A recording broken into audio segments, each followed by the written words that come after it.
Hello there and welcome to Podcaster Plus, the podcast offering tips and tricks to simplify and automate your podcast. You can find all the other episodes at podcasterplus.com/show. Now, let's talk about the editing wall. You know the one. You've just finished a fantastic recording. The guest was fabulous. The insights were flowing. You hit stop and you feel like $1 million. And then you look at the audio file. Suddenly, that 1 hour conversation looks a lot like a 4-hour mountain of work. You've got the ums and the ahs to cut.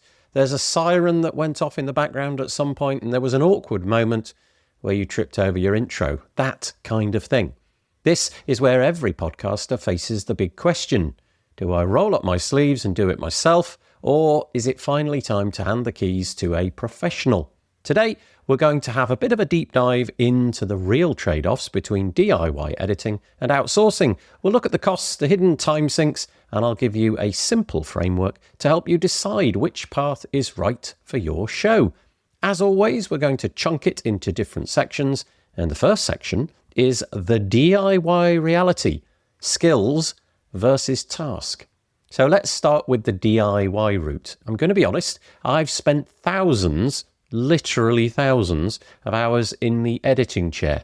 For many of us, especially in the early days, editing is how we learn our craft. You hear your own verbal tics, you learn how to pace a conversation, and you've got complete and utter control.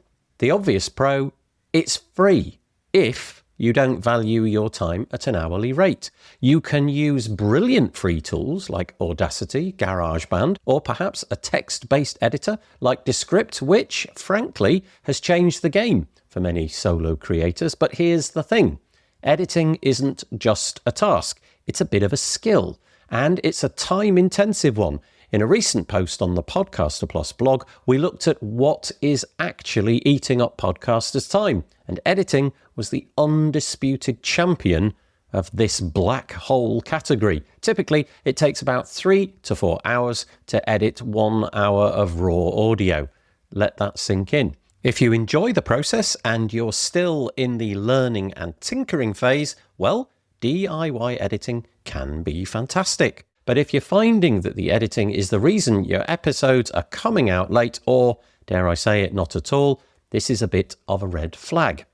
Okay, let's move on. So now, the case for outsourcing, buying back your focus. Let's look at the other side of the fence, outsourcing. When you hire an editor, you aren't just paying for someone to cut out silences. You're buying back your focus.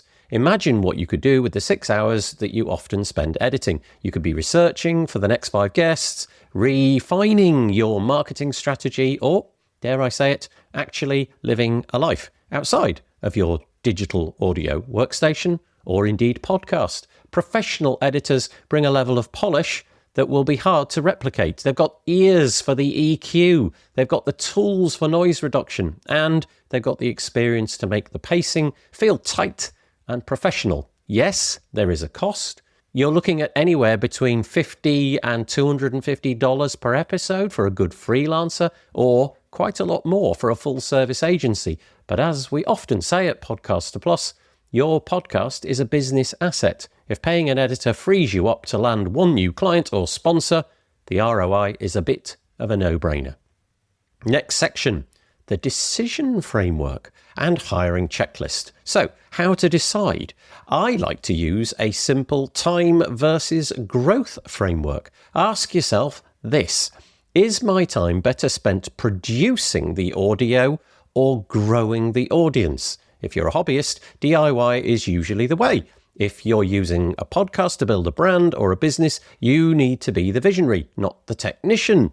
If you are ready to hire, here's my quick checklist for finding the right partner. Number 1, check their samples, not just their CV. Ask for a before and after of an episode that they've recently edited. Number 2, read some reviews. Look for mentions of consistency and communication. You want someone who hits deadlines every single time.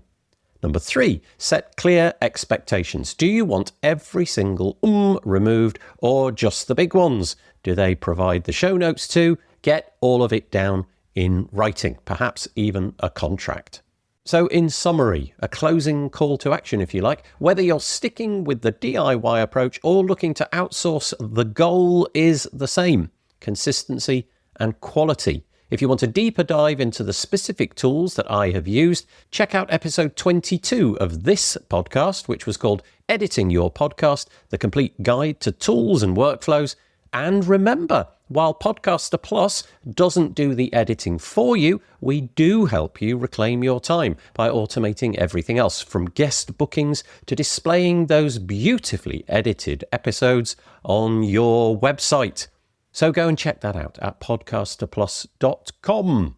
So there you go. That's what I've got for you this time around. Thank you so much for tuning into the Podcaster Plus podcast. You can find it at podcasterplus.com/show, and we will see you next time for some more tips and tricks to simplify and automate your podcast.